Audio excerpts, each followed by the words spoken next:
Hello everyone, this is Bushra Khan. Welcome to RNN podcast.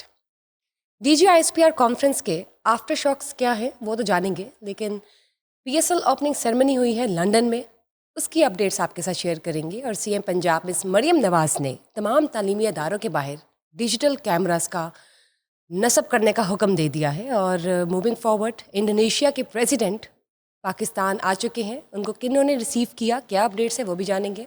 इसके अलावा mister Abid Sher Ali बिना मुकाबला सनेटर मुंतखब हो गए हैं। और जनाब मशहूर वीलॉगर यूट्यूबर मिस्टर डकी भाई की बात करें तो उनका कोई रिहाई के बाद बयान आया है, कोई गुफ्तगू की है उन्होंने बजरिया वीडियो, वो जानते हैं। और मिस्टर एहसन खान जो कि मारूफ एक्टर हैं पाकिस्तान के, वो उम्रा पर हैं, जानते हैं मजीद तफसीलात। मेरे साथ मौजूद है mister Naeem Hanif, senior journalist. अस्सलाम वालेकुम। वालेकुम सलाम। क्या हाल है सर आपके? अल्हम्दुलिल्लाह। सर DGISPR की कॉन्फ्रेंस पूरी दुनिया ही जानती है, बहुत बेहतरीन और आउटस्टैंडिंग थी, लेकिन उस कॉन्फ्रेंस के आफ्टर इफेक्ट्स, आफ्टर शॉक्स क्या हैं बताइए। बेहतरीन तो आपके लिए होगी, आउटस्टैंडिंग भी आपके लिए ही होगी। अगर ये सबके लिए बेहतरीन होती तो आफ्टर शॉक्स तो ना आते, और जो है ना ये रोना धोना डेली की बुनियाद पे शुरू ना हो जाता। अच्छा, इधर भी एक उनकी प्रेस कॉन्फ्रेंस के बाद प्रेस कॉन्फ्रेंस की है PTI के कुछ रहनुमाओं ने, जी असद बताइए। कैसर और बैरिस्टर गोहर और सलमान अकरम राजा, लेकिन पता नहीं इनमें PTI के साथ कौन है, ये कन्फर्म नहीं है। लेकिन की उन्होंने PTI के लिए है, लेकिन बड़ी मुहतात गुफ्तगू, उसमें कोई इस तरह की बात जो है नामुनासिब नहीं। नामनासिब नहीं। ठीक। हाँ, अलबत्ता बाहर जो बैठे हुए भगोड़े करैक्टर है ना, वो उस प्रेस कॉन्फ्रेंस पे बड़ा तिल मिला रहे हैं, क्योंकि इस प्रेस कॉन्फ्रेंस में उनका जिक्र है, उनकी तस्वीरें चलाई गई हैं, और उनके बारे में जो है ना वो उनका असल चेहरा दिखाया गया है DGISPR की तरफ से।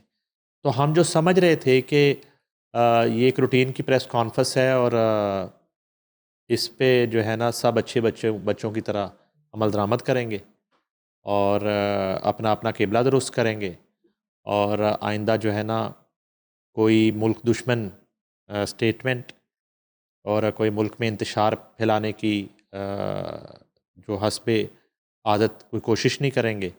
मगर इसके बरक्स ये है कि चाँचा जो है और भौंकना वो कुछ ज़रूरत से ज़्यादा हो रहा है उन किरदारों से। अच्छा, अब वो भी क्या, वो मैं उसमें बता देता हूँ। वो शहबाज गिल को ये लगता है कि वो चूँकि शायद अमेरिकन नेशनल है, उसको को लाना मुश्किल हो जाएगा, उसको पकड़ के लाना अमेरिका से, शायद उसको ये लगता है, ये उसका ख्याल है। हो सकता है इस तरह ही हो।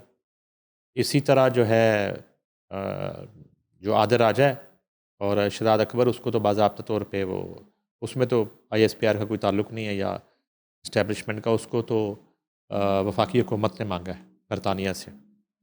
इसी तरह उसके बाद जो कुछ करैक्टर हैं, मोहित पीरज़ादा भी को अपनी सफाइयाँ दे रहा है, और वो ये टेक्निकलिटीज़ बता रहा है कि मेरा चूँकि एक पासपोर्ट इस तरह है, और अगर मैं यहाँ से निकलता हूँ, डिपोर्ट होता हूँ, तो यहाँ से मुझे UK भेजा जा सकता है डायरेक्ट पाकिस्तानी, यानी कि इस तरह का एक एहतियाती जो व्लॉग्स हैं वो भी उन्होंने खुद ही करने शुरू कर दिए हैं कि किस तरह से वो बच सकते हैं और कानून क्या कहता है, आइन क्या कहता है। आजकल वहाँ पे ये राम कहानी चल रही है। और वो जो कॉमेडियन व्लॉगर है, वो कॉमेडियन जो है वो ज़रा मोहतात गुफ्तगू कर रहे हैं, वो को नजूमियों वाली गुफ्तगू कर रहे हैं कि मैंने ये कहा था तो यूँ हुआ, ठीक। वो अचानक नजूमी बन गए। जैसे कुछ लोग गजनी बन जाते हैं ना, जिनको भूल जाता है कि क्या हुआ था माजी में। तो वो जो कॉमेडियन चैम्पियन है UK में, वो बन गए हैं अचानक ही ना, वो नजूमी बन गए हैं कि मैंने यूँ कहा था तो यूँ हुआ, ऐसे कहा तो ऐसे वैसे हुआ। अंदाज़े, वो अब उन्होंने अंदाज़े लगाना शुरू कर दिए, पामिस्ट बन गए, तोते नहीं होते वो फाल निकालने वाले, वो बने हुए। बाकी जो है कुछ जगह खामोशी है। इमरान रियाज जो है वो थोड़ा सा गायब है। तो इस तरह की सूरत हाल है, क्योंकि इमरान रियाज का इन सब में ज़ाहिर है कि ग्रीन पासपोर्ट है, और वो कॉमेडियन साफ़ी का भी ग्रीन पासपोर्ट है, तो उस उधर थोड़ा सा ये भी प्रॉब्लम हो सकता है। तो अब ये है कि जिनके पास कोई कहीं ना कहीं के कार्ड, कहीं ना कहीं की कोई इमिग्रेशन, कहीं ना कहीं कोई डबल नेशनलिटी नेशनैलिटी अगर है को तो। थोड़ा बहुत वो है ना, तो वो उस पर थोड़ा सा अभी भी उसका फ़ायदा उठा रहे हैं। तो एक तो ये हो गया। दूसरा ये है कि इस प्रेस कॉन्फ्रेंस के बाद जिनके बारे में बात की गई उनकी तरफ से अभी तक कोई स्टेटमेंट नहीं आया। यानी कि ना तो अडयाला वाले साहब की तरफ से कोई बात हुई इमरान खान की तरफ से, ना अभी तक उज़मा खान ने कोई बात की इस पे, ना नूरीन नियाज़ी ने की है, ना अलीमा खान ने की है। यानी कि उस पे जो है वो उन लोगों की तरफ से जिनको मुखातब करके गुफ्तगू की गई खामोश है। या भारतीय चैनल्स पर बैठने की बात हुई, उधर से अभी तक जो है वो कोई बात नहीं हुई। ठीक है जी। अब डिपेंड ये करता है कि क्या ये सब प्रेस कॉन्फ्रेंस जो है वो जेल के अंदर इमरान खान ने देखी है, इसका सारा कंटेंट जो है वो उन तक पहुंच चुका है, और उन पे जो जो इल्ज़ाम लगाए गए हैं और उनकी ज़हनी हालत जो है उस पर सवालिया निशान उठा जो है वो लगाया गया है। तो वो अब वहाँ से अभी तक जो है ना कोई ट्वीट, और उनके ट्विटर भी खामोश है, और उनके जो है ना वो उनकी तरफ से कोई इसका रद्द अमल नहीं है, कोई जवाब नहीं है। ये एहतियाती तौर पर जो है ना अपनी ड्यूटी निभा रहे हैं कुछ इनके जो रहनुमा हैं पाकिस्तान तहरीक इंसाफ की। अलबत्ता ये है कि जो आफ्टर शॉक्स की बात है वो तो इतने ज़्यादा हैं कि ये ज़ख्म जो है ये पता नहीं कब भरेगा, ये तो कोई मुश्किल सी बात लगती है। और उसके बाद जो है जैसे मैंने आपको बताया कि 132 पीटीआई रहनुमाओं के जो है वो नाम ईसीएल में ईसीएल नाम में डाले चले गए गए हैं। हैं। अब उसके बाद जो है मेरा ख्याल है कि 9 मई के केसेस जो है वो मज़ीद जो रहते हैं वो डिसाइड होने का वक्त भी हुआ चाहता है। और सबसे बढ़कर ये कि जनरल फैज़ हमीद के हवाले से जो भी डिसीजन हुआ है अभी तक, शायद वो भी अब कौम के सामने जल्द आ जाए। अगला एपिसोड तो मुझे लग रहा है वही है कि उनको उनका रोल क्या था 9 मई में, और ओवरऑल मुल्क में इंतशार फैलाने के हवाले से, और इदारे के अंदर जो है वो तकसीम करवाने की साजिश करने के हवाले से, और इस तमाम तर सूरत हाल में क्या इन्वॉल्वमेंट थी, कहाँ कहाँ थी, कैसे थी, और सबसे बढ़कर 9 मई करवाने में। तो इस पर जो है मेरा ख्याल है कि न्यू ईयर से पहले इसी मंथ जो है उनको उनकी सज़ा जो है उसका फ़ैसला हो सकता है, क्योंकि ट्रायल उनका मुकम्मल हो चुका है। कभी भी ट्रायल, मुमकिन है कि हाँ ये ट्रायल मुकम्मल हो चुका है। तो अब उसके बाद अगला मरहला तो यही है।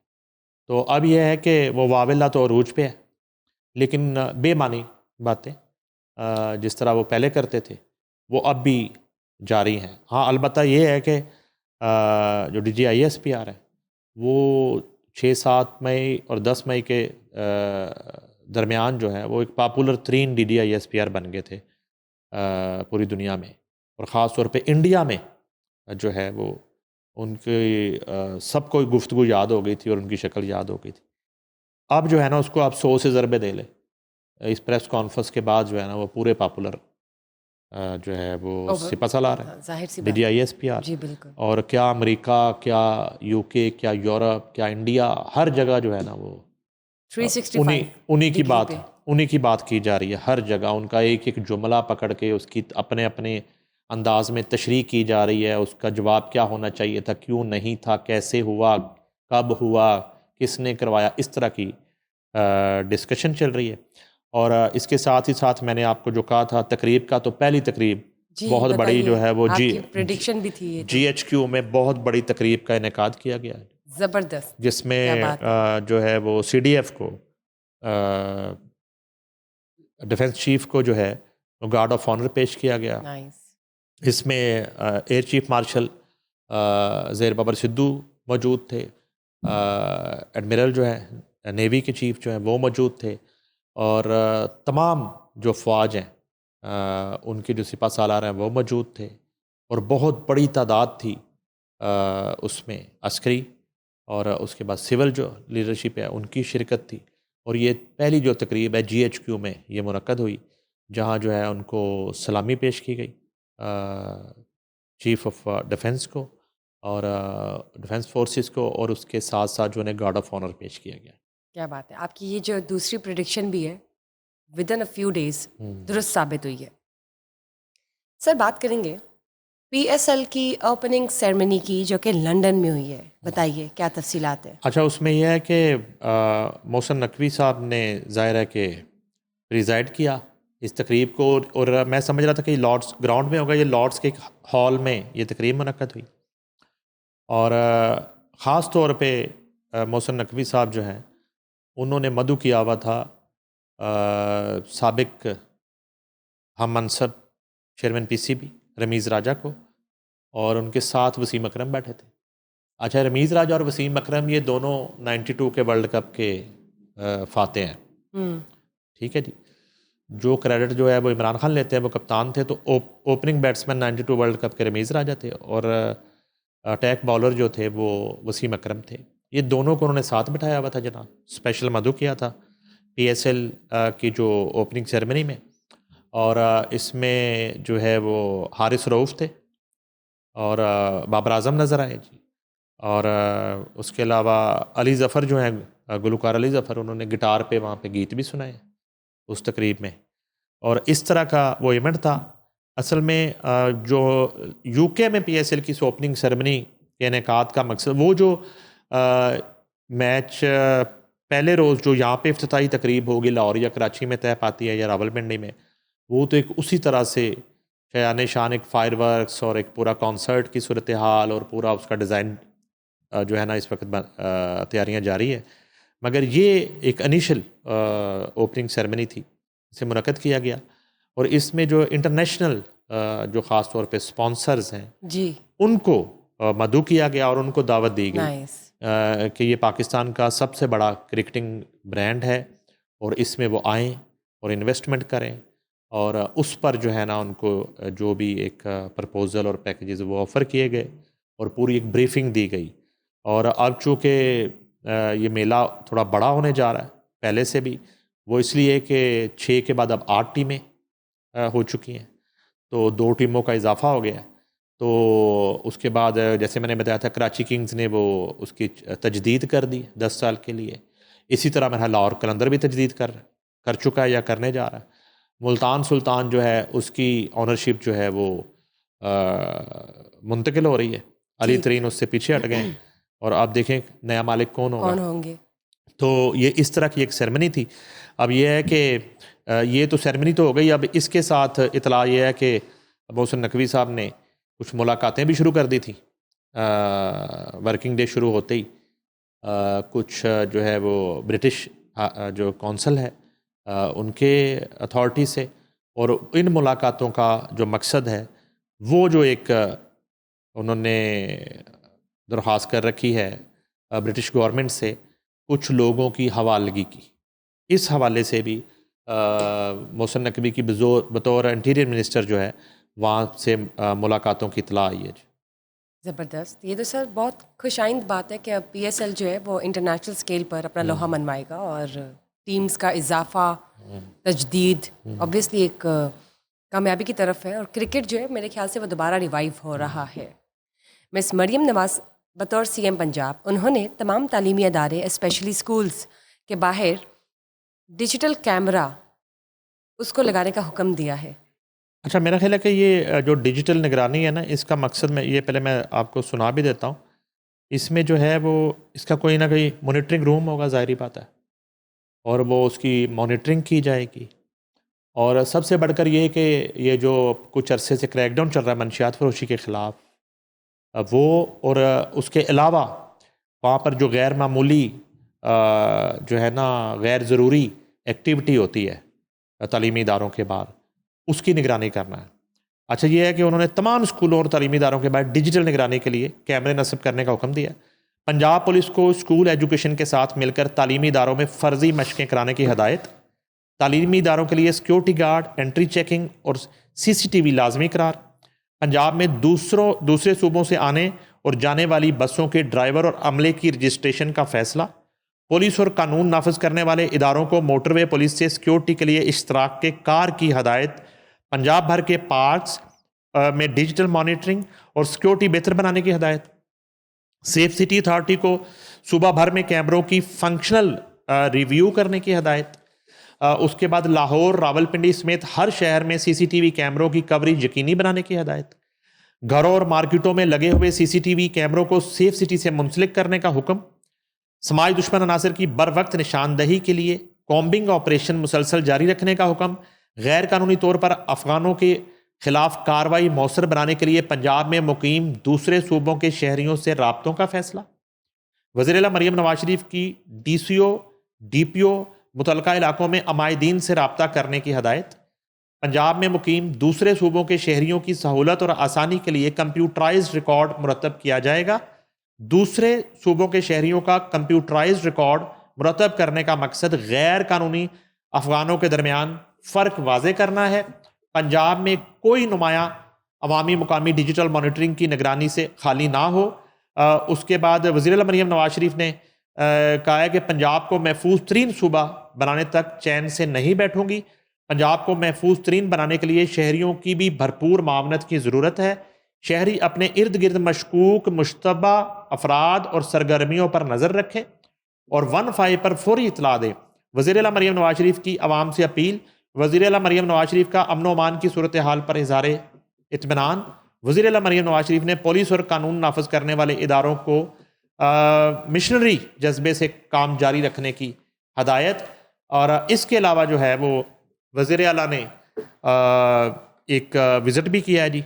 ये M2 Ravi tool plaza river training works का उन्होंने दौरा किया और मरीम नवाज शरीफ को रिवर ट्रेनिंग वर्क्स प्रोजेक्ट पर तफसीली ब्रीफिंग दी गई है। वज़ीर-ए-आला मरीम नवाज शरीफ ने रोडा पैकेज जो है उसमें रिव्यू ट्रेनिंग वर्क्स का दौरा किया। वज़ीर-ए-आला मरीम नवाज शरीफ ने प्रोजेक्ट पर पेशरफ्त का भी जायज़ा लिया और इसके अलावा उन्होंने रावी सिटी में तरक्याती काम तेज़ करने की हदायत की। चेयरमैन रोडा शाहिद अशरफ तारड़ और CEO इमरान अमीन, CEO ब्रिगेडियर मंसूर जंजुआ ने साइट पर ब्रीफिंग दी थी। सर उन्होंने जो प्रॉमिस किया था कि 2 से 3 दिनों में या 1-2-3 हफ्तों में ये ड्रग्स फ्री कर देंगी पंजाब, हमारे सामने है।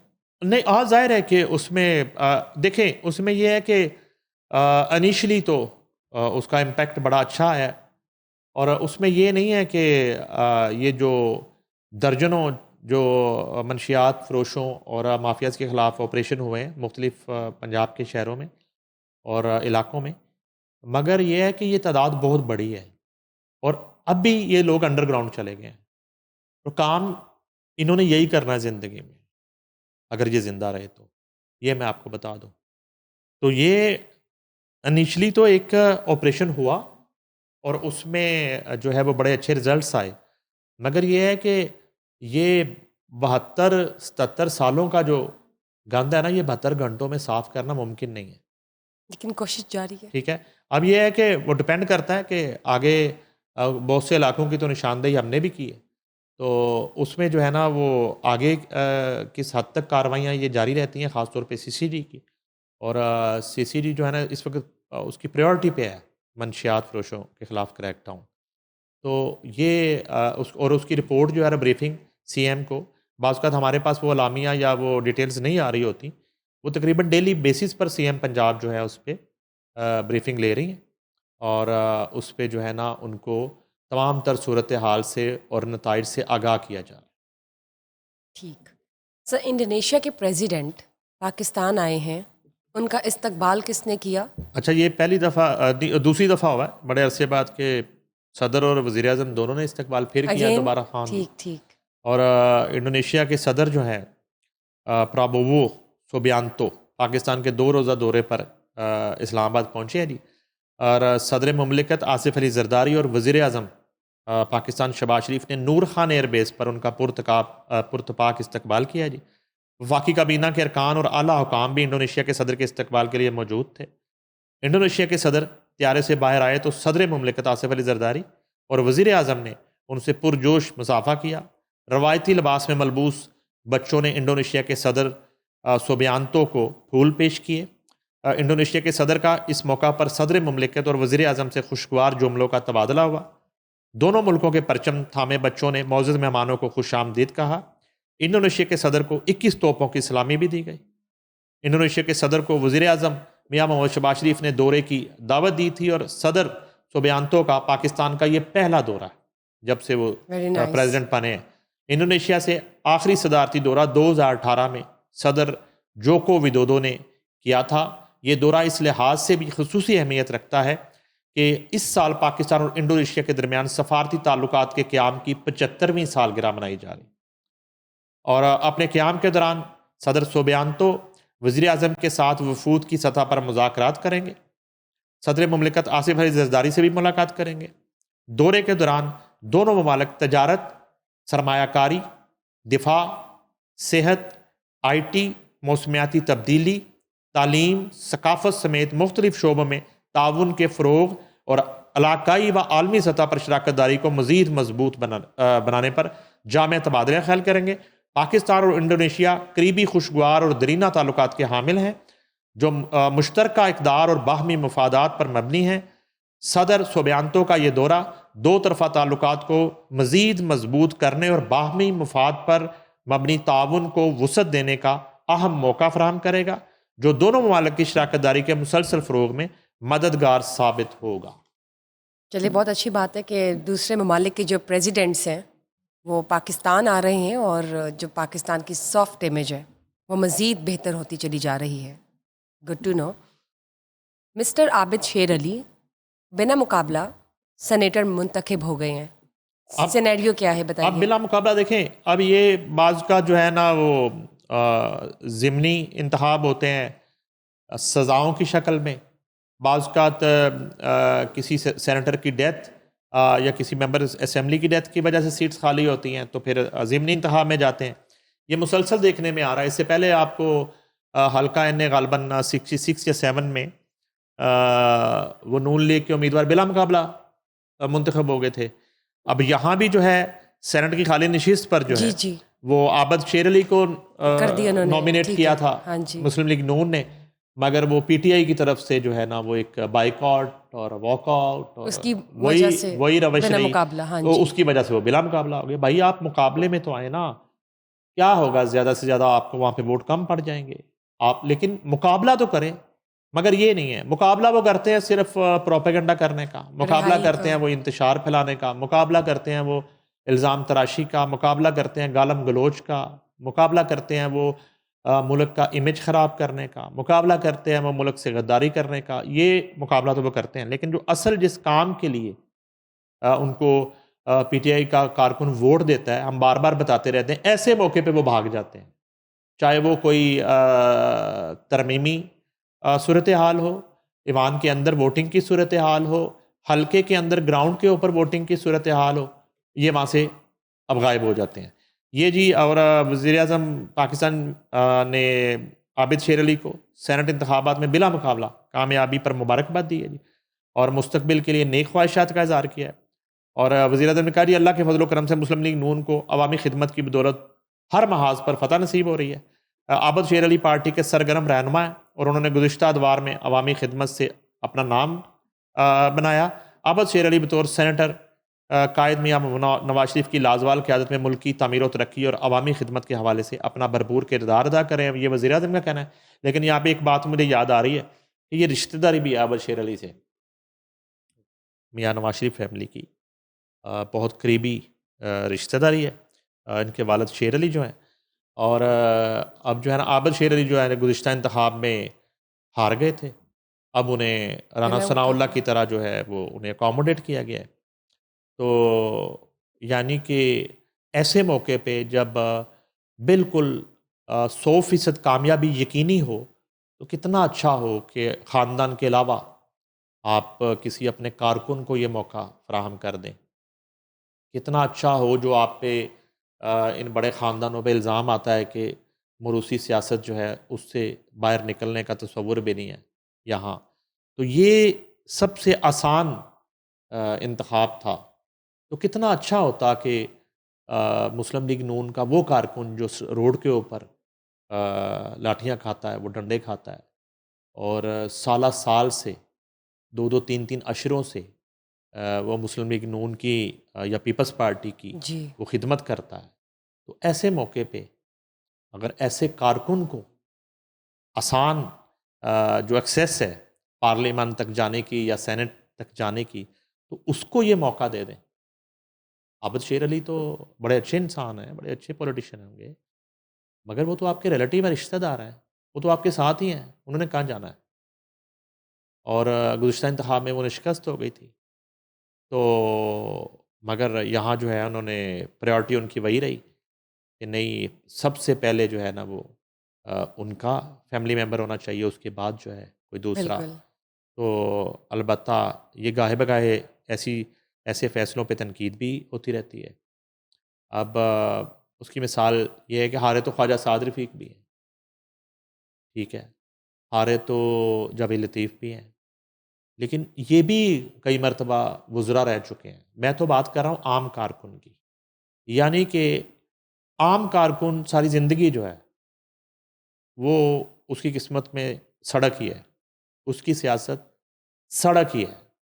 उसकी उसका हक नहीं है पार्लियामान तक जाने का, पार्लियामानी सियासत का। उसका हक नहीं है ऐवानों तक उसकी रसाई का। तो ये थोड़ा-सा एक मुझे लगा कि बिला मुकाबला भरा अगर मामला था, तो कितना अच्छा होता कि किसी आम कारकुन को, वर्कर को आप ये एग्ज़ाम्पल सेट करते और यकीनन आपको आ आपका वोटर और आम लोग तो क्या, आपके मुखालिफिन भी आपको एप्रिशिएट करते कि ये तो कमाल फ़ैसला किया जी। एक आम कारकुन को आपने मौका दे दिया। वो ठीक है, वो उसने बहुत ही एक उसका फ़ैसला ये बाउंस हुआ और उसके पीछे तो ख़ैर एजेंडा ही और था कि वो एक बुज़ार उठा के ले आया। वहाँ तो कहानी और थी ना, वहाँ तो पीछे पूरा फ़राह गोगी और बुशरा बीबी ने पूरा एक नेटवर्क प्लान किया हुआ था, वो तो और मामला था। मगर ये था कि एक अटेम्प्ट ये थी इनिशियली एक आम कारकुन को उठा के ले आएँ। लेकिन आम को लाएँ, जाहिल को ना लाएँ। आम को लाएँ, नाअहल को ना लाएँ। आम को लाएँ, बेवकूफ़ को इनकॉम्पिटेंट। ना लाएँ। ट्रू। आम को लाएँ, करप्ट को ना लाएँ। वहाँ तो ये मामला हो गया था। जस्टिफाई हो रही है इनिशियल तो पोजीशन। वो अटेम्प्ट इसी तरह की बताई गई थी। लेकिन यहाँ जो है ना, दोनों जमातों में अलबत्ता नून लीग और पीपल्स पार्टी में इस चीज़ का थोड़ा फुकदान। सर, ये अलायंस चलती रहेगी, टेन्योर कंप्लीट होगा? नहीं, आप चाहती हैं तो चलती रहेगी। ये फैसले अब देखें बुशरा पहले भी कुछ अरसा पहले भी एक बुशरा करती थी, अब भी आपने करने हैं। आपने बताना है अलायंस चलता रहना चाहिए, वो चलता रहेगा लेकिन इंशाल्लाह। आपको वो मैं मसला वो लगे वाली बुशरा में नहीं हूँ। तो नहीं, आप दूसरे वाली है तो बुशरा ना देखें। बुशरा तो बुशरा होती है। तो कहने का मकसद ये है कि अगर आपको लगता है कि अलायंस मुल्की मफाद में बेहतर है, तो अलायंस रहना चाहिए। चलिए आपको ठीक है। लगता है आई विल सी कि दैट। अलायंस से जो है ना कोई नुकसानात हो रहे हैं, ओह तो माय फिर हम गॉड। प्रोग्राम उस पे शुरू कर देंगे। चलिए फिर देखना पड़ेगा, थोड़ा टाइम चाहिए। जी टाइम ले आई लें विल फिगर दैट आप ले लें आउट। टाइम, बल्कि मैं चलिए कहता हूँ ठीक। आप साल की छुट्टी ले लें, नहीं, ठीक है? इतना भी ज़रूरी नहीं है। उसके बाद जो है ना आप सोच के आ जाएं। सर ये बताएं, मशहूर वीलॉगर, यूट्यूबर मिस्टर ढक्की भाई, जो ढक्की भाई के नाम से मशहूर हैं, रिहा हो चुके हैं, लेकिन उन्होंने अपने घर से बैठकर एक वीडियो जारी की है जिसमें अपने एक्सपीरियंसेस बताए हैं, या हम कह सकते फीडबैक दिया है, या जो भी गुफ्तगू है। आप क्या कहना चाहेंगे इस पे? अच्छा वो ना उनका डक्की भाई, ज़ाहिर बात है कि उन्होंने एक काफ़ी अरसा उनको जेल काटनी पड़ गई लंबी, और वो एक्सपेक्ट नहीं कर रहे थे कि इतनी लंबी जेल वो काटेंगे। और उसमें ये है कि शुरू में तो डक्की भाई को एक बहुत बड़ा विलन पेंट किया गया।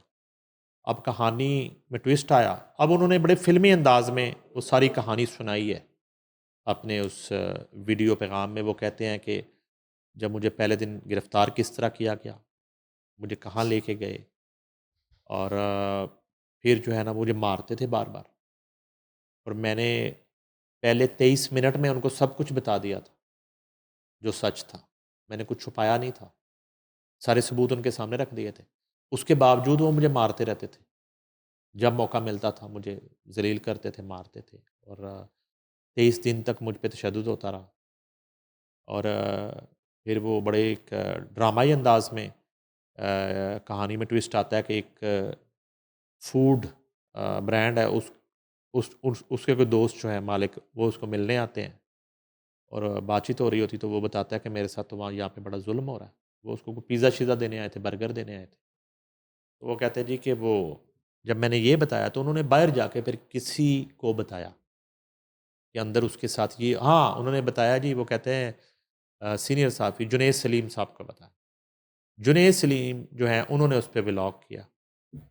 जब व्लॉग किया तो उस पे जो है एक हसास इदारा या उस हसास इदारे की कोई एक शख्सियत हरकत में आई, उन्होंने थोड़ा उस पर चेक रखा। हालांकि हमारे पास इतला ये है कि वो जितना आईओ जिसका वो नाम लेते हैं शुएब और दूसरे सरफराज चौधरी और ये लोग जो है वो इनसे पैसे जो मांगते थे इनके वकील के ज़रिए वो मांगते थे उसी हसास अदारे का नाम लेके कि हमने वहाँ किसी को देने, जो कि झूठ था। बहरहाल वो कहते कि मेरे साथ बड़ा जुल्म हुआ। वो ठीक है, जो मेरा मेरा करदा ना करदा गुनाह था वो तो था अपनी जगह पे, वो उसका फ़ैसला तो इन्वेस्टिगेशन में और कोर्ट में हो जाता, लेकिन एक जो तशद्दुद करने वाला मामला था वो, और इसको इतना एक नेगेटिव बना के पेश करना, वो तो वो फिर कहते हैं कि वो जब उधर पता चला तो उधर से एक्शन हुआ, तो वो कहते जी कि सबसे पहले मेरे एक इंटरनेशनल करेंसी अकाउंट से एक रकम जो है वो ट्रांसफ़र की गई बकौल डकी, उनका जो व्लॉग है एक अकाउंट में, तो वो जो पाकिस्तानी पीकेआर में बनती थी वो 9 करोड़ रुपये अमाउंट बनती थी। पहली ही अमाउंट वो जो थी ना, सुनते थे जी 90 लाख चला गया, 80 लाख। मैं पहले दिन कह रहा था कि वो अमाउंट बड़ी है, अमाउंट वो छोटी नहीं थी। तो वो पहली जो अमाउंट थी वो पाकिस्तानी रुपीज़ में 9 करोड़ रुपया वो ट्रांसफ़र हो जाती है। जब ट्रांसफ़र जिस अकाउंट में होती है वो इस केस के आईओ का समथिंग शुएब नामी गालिबन वो नाम बताते हैं, उनका अकाउंट था। अब तो वो ज़ाहिर बात है, अब तो वो रिकवर हो गई, साबित हो गया। उसमें तो कोई जस्टिफिकेशन नहीं है कि आपने एक मुलज़म पकड़ा, ब्राइब है ये वो जो है ना वो अंडर इन्वेस्टिगेशन है, तो राइट। ट्रायल चल रहा है, तो आप उसके अकाउंट से जो है ना वो रकम अपने ज़ाती अकाउंट में, हाँ या तो इदारे के अकाउंट में या किसी कौमी ख़जाने के अकाउंट में या कोर्ट के अकाउंट में जहाँ वो मुंतकिल होगी, और जब फैसला होगा तो उसका फैसला होगा कि ये रकम जो है ना कहाँ जमा करवाई जाएगी। उन्होंने ज़ाती अकाउंट में, जो कि टोटली इलीगल है, ज़ाती अकाउंट में किसी मुलज़म के अकाउंट से रकम को मुंतकिल करना। अच्छा वो खैर, और ये सारी गुफ्तगू उन्होंने बड़ा रो रो के और बड़ा दुखी अंदाज में सुनाई। अलबत्ता ये इसमें नहीं बताया उन्होंने कि वो जो कर रहे थे, जो जुआ ऐप की प्रमोशन कर रहे थे, जो उन पे इल्ज़ाम था, उस पे अलबत्ता कोई शर्मसार हैं या उस पे उनको ये लगता है कि वाक़ई वो गलत कर रहे थे? वन साइडेड अच्छा स्टोरी वो है। जो गलत कर रहे थे वो तो अंजाम को कुछ पहुँच गए। वो जो इदारे के एनसीसीआईए के जो अफसरान थे या मुलाज़मीन थे, जी वो तो इस बिल्कुल। वक़्त अरेस्टेड हैं, और ज़ाहिर बात है कि मेरा नहीं ख़्याल कि अब इस मुल्क के किसी भी इदारे में या महकमे में वो जॉब करने के काबिल रहेंगे या उनको कभी कहीं जॉब दी जाएगी सरकारी, ये तो मुझे नहीं लगता। अलबत्ता वो तो फ़ैसला कानून करेगा।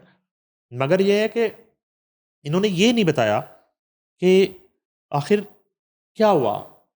वो जो जो इन पे इल्ज़ाम था, जिस इल्ज़ाम में एफ़आईआर दर्ज हुई और इनको एयरपोर्ट पे रोका गया और इनको पकड़ लिया गया, गिरफ़्तार कर लिया गया, वो क्या मामला था? मसलन उसमें जिस जुर्म में पकड़ा गया, वो जुर्म कैसे सरज़द हो रहा था?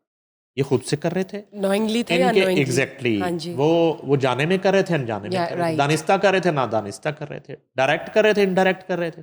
तो वो थोड़ा-सा भी अगर वो बताएँ, ताकि इनकी जो फ़ैन फ़ॉलोइंग जो ख़राब हुई इस तमाम तर सूरत-ए-हाल में, और जो इनके फ़ॉलोअर्स थे, वो जो उनकी जो इनसे मोहब्बत थी वो नफ़रत में बदली, और बहुत बड़ा फ़ॉलोअर इनका टूटा, उसको तो कम से कम बताएँ, जिनके दिल टूटे कि हुआ क्या था माजरा। मसलन पहली दफ़ा आपको, क्योंकि अगर आप इंटरव्यू में नहीं किसी के आ रहे या खुद से आप इस तरह पैगाम दे रहे हैं, तो अगला जो है ना रोए बगैर आप ज़रा हँसते-हँसते ये बताएँ कि आप वो जो जिस जुर्म की सज़ा आपने पाई, वो कैसे सरज़द हो रहा था? उसका आगाज़ कब हुआ?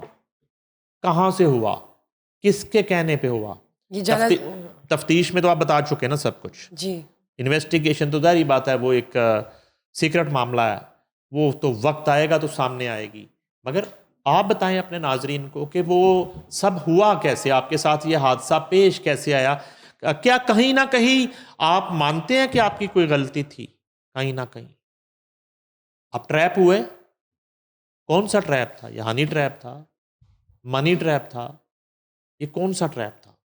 तो वो भी अगर थोड़ा सा बता दें अगले व्लॉग में, तो ये बड़ा अच्छा हो जाए, क्लियर हो एक जाएगा। क्लैरिटी आ हाँ जाए जी। आपके फैंस फॉलोअर्स के लिए भी, और एक हमारे जैसे जो आम एक मीडिया कम्युनिटी है उसके लिए भी।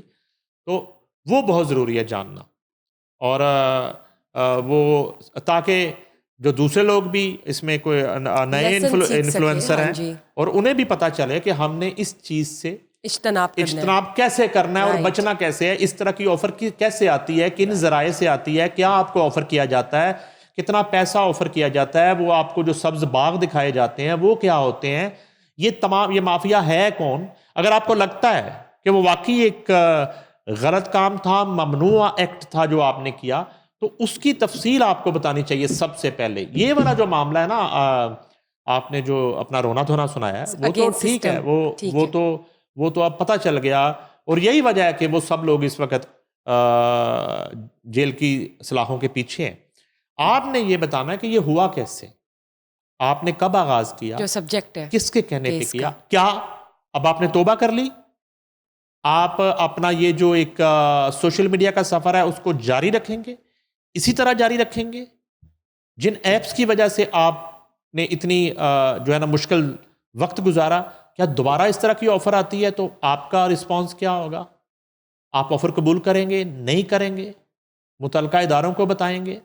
इस तरह की चीज़ एक्सपेक्ट कर रहा था कि सबसे पहले कोई ऐसा पैगाम आएगा नए सोशल मीडिया इन्फ्लुएंसर के लिए। इससे पहले हमें पता ही नहीं था कि ये जो ऐप्स हैं ये यहाँ पे ममनुआ है। ये इसी तरह से है कि जैसे कानून लागू कर दिया जाता है कि अंडर एज ड्राइवर जो है ना वो गाड़ी की स्टीयरिंग पे नहीं बैठ सकता, तो एकदम से उस पर एफआईआर कटने का जो अमल था वो मोजेस हाई कोर्ट ने भी रोका और वज़ीर आला पंजाब ने भी उसको रोक दिया। क्यों रोका? ये रुका नहीं है, मैं ये आपको पहले क्लियर कर दूं। ये कुछ वक्त के लिए आगाही मुहिम जो है वो चलाई जा रही है सरकारी सतह पे, लोगों को अवेयरनेस देने दी जा रही है। तो कितना अच्छा होता कि डकी की गिरफ्तारी से पहले एक अवेयरनेस दे दी जाती कि ये जो ऑनलाइन एक जुआ हो रहा है, ये ममनुआ है, ये ममनुआ ऐप्स हैं, इसमें नहीं जाना। पब्लिक अवेयरनेस मैसेज, ठीक है ना, हाँ उसके जी, बाद हो जाता। तो अब वो काम जो नहीं किया जा सका वो डकी कर देना, बिल्कुल डकी बिल्कुल, मसला हल कर दें, डकी लोगों को बताए बैठ के रोज थोड़े दिन कि ये ममनुआ ऐप्स है, ये लोग इस तरह राब्ता करते हैं, इस तरह आपको कैंपेन करने का कहते हैं, इस तरह आपको कहते हैं आपने इस ऐप के लिए मैसेज रिकॉर्ड करवाना है, इस तरह कहते हैं कि आपने फलां तरीके से इसका जो एक लोगो है उसको किस तरह शो करना है। तो ये इस तरह बंदा फंसता है, इस तरह पैसे ट्रांसफर होते हैं, कितने पैसे ट्रांसफर हुए थे। तो इस तरह की अगर आप एक व्लॉग कर देंगे, एक सीरीज, तो लोगों का भला हो जाएगा। बिल्कुल दुरुस्त, आपने बहुत अच्छा पॉइंट शेयर किया है और होपफुली देखते हैं कि मिस्टर सादुर रहमान बतौर डकी भाई मैसेज शेयर करते हैं या कोई फीडबैक देते हैं इस हवाले से या नहीं, बिकॉज ये बहुत ही इंपॉर्टेंट सब्जेक्ट है। सर, पाकिस्तान के एक्टर मिस्टर एहसन खान वो उम्रा पर हैं, क्या कहना चाहेंगे इस हवाले से? एहसन खान जो है वो हमारे दोस्त हैं और बड़ा उनको सादत हासिल हुई है, पहले भी वो जाते रहते हैं। इस दफ़ा जो है उन्होंने अपनी कोई वीडियोज़ भी शेयर की और उन्होंने कहा जी कि मैं वहाँ पे अपने वतन के लिए और पाकिस्तान की तामीर और तरक्की और सलामती के लिए और तमाम तर दोस्त अहबाब के लिए मैं वहाँ पे दुआ कर रहा हूँ हरम में। और उसके अलावा जद्दा में जो है वो एक इवेंट था गैर मुल्की जिसमें उन्होंने शिरकत की, किसी ब्रांड की लॉन्चिंग थी, वहाँ गए और उसके बाद जो है वो उम्रा की सादत हासिल करने पहुँचे। तो हरम के अंदर से भी उनकी कुछ फुटेजेस जो है वो हमें मौसूल हुई हैं। तो बड़ी अच्छी बात है, ये एक सादत है। और इस तरह आप दिन रात का एक बिज़ी स्केड्यूल उसमें से अगर आप इन इबादत के लिए भी वक्त निकालते हैं, तो एहसन खान जो है उनका करियर, उनका सफ़र जो है वो हमारे सामने है।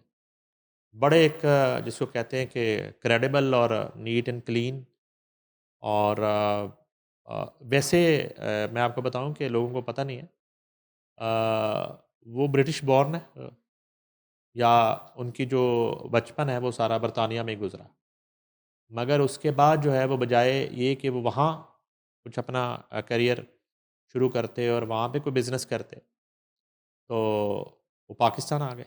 पाकिस्तान आके उन्होंने यहाँ से अपना एक फ़नी करियर का आगाज़ किया, ड्रामा, फ़िल्म, टीवी होस्टिंग और ये जो है तमाम तर मामला जो है, और डे फर्स्ट से ही एक बड़ा ग्रेसफुली और जिसको कहते हैं ना एक हीरो टच, वो रहा एहसन खान में। और फिर एक वक्त आया जब इंडस्ट्री जो है वो लाहौर से कराची शिफ्ट हो गई, तो फिर वो कराची मुंतकिल हो गए। घर उनके अभी भी लाहौर में भी है, यहाँ पे फार्म हाउस भी बनाया। तो फिर अपनी प्रोडक्शन भी की एहसन खान ने। और कुछ अरसे से मैं ये फ़ील कर रहा था कि उनके अंदर ये चेंज जो है ना, जब से उन्होंने लाइव रमज़ान ट्रांसमिशन करना शुरू किया। अच्छा, ये ट्रांसमिशन की ऑफ़र उनको पहले भी होती रहती थी रमज़ान की, मगर ये गुज़िश्ता कुछ सालों से वो इस तरफ भी आए, और वो नात भी पढ़ते हैं अब। तो ये जो है वो अल्लाह ताला की तरफ से, जब अल्लाह ताला किसी को इस तरफ ले आए, तो ये चेंजेस इंसान में वक्त के साथ आती रहती हैं। तो ये चेंज हम काफ़ी अरसे से देख रहे थे एहसन खान में। तो अब ये है कि इस वक्त जब हम ये प्रोग्राम कर रहे हैं, वो अपने करियर के अरूज पे है। और सबसे बढ़कर ये है कि बड़ा मुश्किल होता है लाहौर से कराची जाके एडजस्ट। मगर एहसन खान जब कराची गए और वहाँ पे सेटल हो गए, तो वो ऐसे ही लगा कि जैसे एहसन खान का शहर कराची ही है। अच्छा, जब वो कभी लाहौर आते हैं तो ऐसे लगता है वो लाहौर ही है, और जब वो लंदन चले जाएँ तो फिर वो उनके टूर और तरह के होते हैं और तौर तरीके। तो वैसे वो एक ज़बरदस्त इंसान।